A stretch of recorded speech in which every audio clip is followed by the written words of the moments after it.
এই জায়গাতে আপনারা হাত দিবেন কিনা। শপিং পলিথিন ব্যাগ 95-এ এটা আইন করে বন্ধ করা হয়, এরপরে প্রায় 20 বছর হয়ে গেছে। এখন গত সপ্তাহে আমি একটা নদী খনন করতে গিয়ে দেখলাম যে প্রায় কয়েক হাজার মন শুধু পলিথিনই হবে।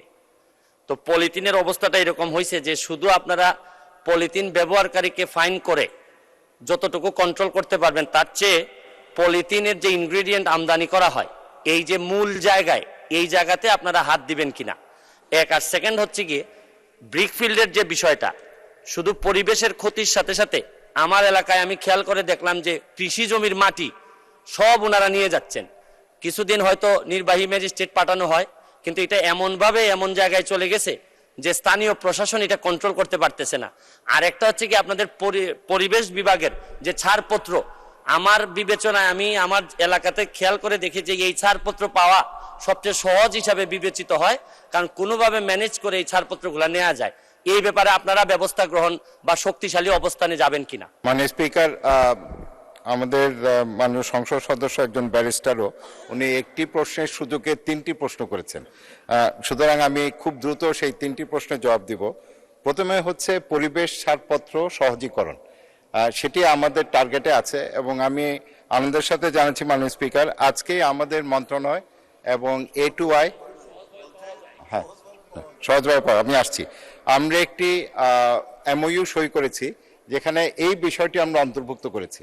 আমাদের 4টি শ্রেণী আছে, সবুজ, হলুদ, কমলা এবং লাল। এবং সবুজের যে ছাড়পত্রটা আছে সেটাকে আমরা আরো কিভাবে সহজে একটা সেলফ অ্যাসেসমেন্টের মাধ্যমে করা যায় কিনা।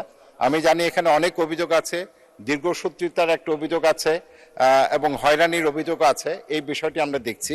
যেহেতু আপনি ইট ভাটার যে কথাটি বললেন, আগের এক প্রশ্নের জবাবে আমি বলেছি, সুনির্দিষ্টভাবে আপনাকে আবারও তথ্যটা দিচ্ছি।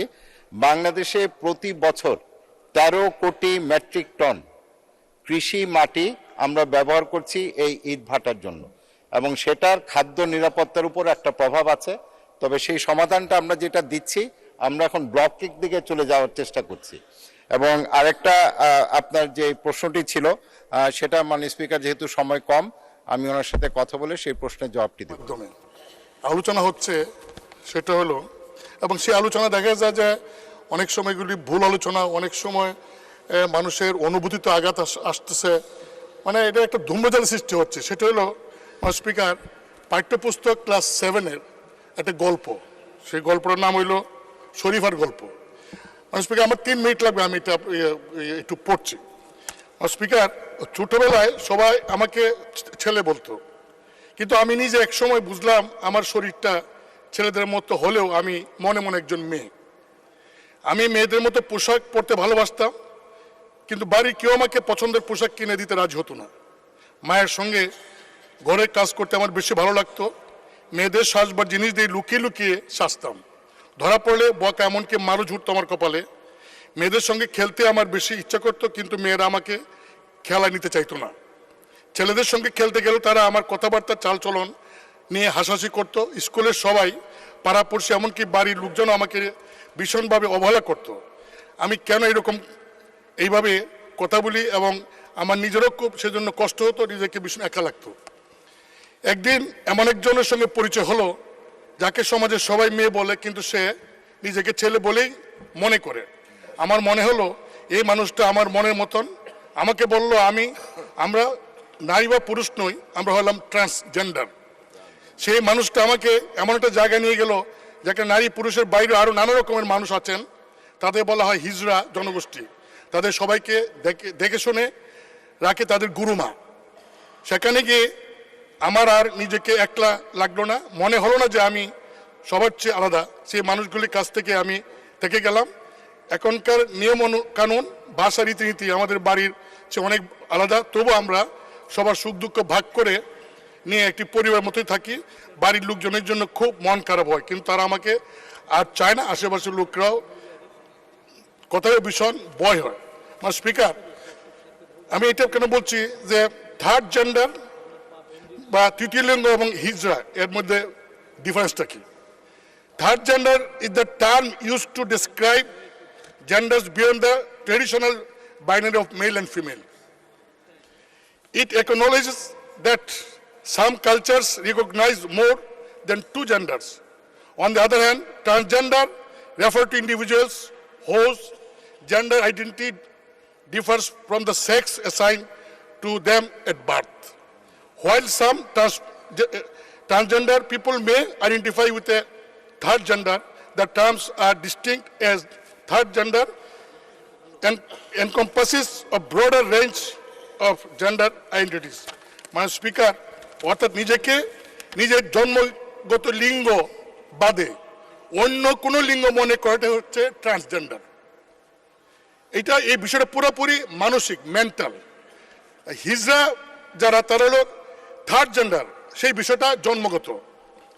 এটা মানসিক শারীরিক উভয় ক্ষেত্রে প্রযোজ্য। এরাই থার্ড জেন্ডার অথবা তৃতীয় লিঙ্গ হিসেবে স্বীকৃত। ট্রান্সজেন্ডার অথবা জেন্ডার ফ্লুইডিটি পশ্চিমা বিশ্বের একটা শ্রেণীর মতবাদ। এটা প্রবর্তিত হয়েছে গতানুগতিক সামাজিক ও ধার্মিক ধারণা, অর্থাৎ পরিবার ও ধর্মকে ভেঙে সামাজিক একটা বিশৃঙ্খলা সৃষ্টির উদ্দেশ্যে। এদের মতবাদ অনুযায়ী একজন ব্যক্তি যে কোনো সময় যে কোনো লিঙ্গ হিসাবে পরিচয় দিতে পারবে। আল্লাহ আমাদের কি লিঙ্গ হিসেবে সৃষ্টি করেছেন সেটা তাদের কাছে কোনো বিষয়ই না। তবে পশ্চিমাদের অনেকে এই মতবাদের আবার বিরোধী। কয়েকদিন আগে যুক্তরাজ্যের প্রধানমন্ত্রী ঋষি সুনাক তার কনজারভেটিভ পার্টি একটা মিটিংয়ে বলেছেন, a man is a man, A women is a women. Transgender ধারণাটি থার্ড জেন্ডার হিসেবে চালিয়ে আমাদের পাঠ্য পুস্তকে অন্তর্ভুক্ত করার উদ্দেশ্য কোনোক্রমেই ভালো বলে আমরা মনে করছি না। এই ট্রান্সজেন্ডার ধারণাটি ইসলামের ধর্মের সাথে সাংঘর্ষিক বলে অনেক ইসলামী চিন্তাবিদ ইতিমধ্যে মতামত দিয়েছেন। যুক্তরাষ্ট্রের রিপাবলিকান দল তারা দলীয়ভাবে ট্রান্সজেন্ডার ধারণার বিরোধী। মানে স্পিকার, আমরা ইসলাম ধর্ম অনুসারী, তাই বিশ্বাস করি যারা হিজড়া তারা নিজ থেকে হিজড়া না, তারা হতে পারে না, তারা জন্মগতভাবে হিজড়া। আল্লাহ পাক তাদের এভাবে সৃষ্টি করেছেন। এদের অধিকার রাষ্ট্র ধর্ম সবাই স্বীকার করে। ইসলাম ধর্মেও হিজড়াদের অধিকার সুরক্ষিত রাখা আছে। এমনকি সৌদি ফতোয়া বোর্ড চিকিৎসকদের পরামর্শ অনুযায়ী এদের অপারেশন করে যে কোনটা স্পেসিফিক জেন্ডারে রূপান্তরিত করাকে সহি বলে অনেক আগেই মতামত দিয়েছেন। হিজড়াদের নিয়ে কারো কোনো আপত্তি নাই। ট্রান্সজেন্ডার ধারণাটি ইসলাম ধর্মের সাথে সাংঘর্ষিক, তাই দেশের ধর্মপ্রাণ মুসলমানদের প্রতি শ্রদ্ধা রেখে পাঠ্যপুস্তক ক্লাস 7 থেকে এই শরীফার গল্পের মাত্র 2টা লাইন, মানে স্পিকার, ছোটবেলায় সবাই আমাকে ছেলে বলতো, কিন্তু আমি নিজে একসময় বুঝলাম আমার শরীরটা ছেলে মতো হলে আমি মনে মনে একজন মেয়ে। মানে স্পিকার, এটা হলো একটা মানসিক বিষয়।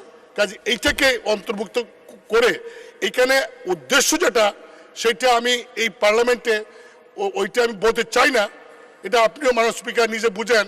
কাজে এই ট্রান্সজেন্ডার যেহেতু ইসলামের সাথে সাংঘর্ষিক, এটা এই পাঠ্যপুস্তক থেকে 2টা লাইন যদি প্রত্যাহার করে তাহলে এই দেশের মানুষ এইটা সম্পর্কে আর কোনো অবজেকশন থাকবে না।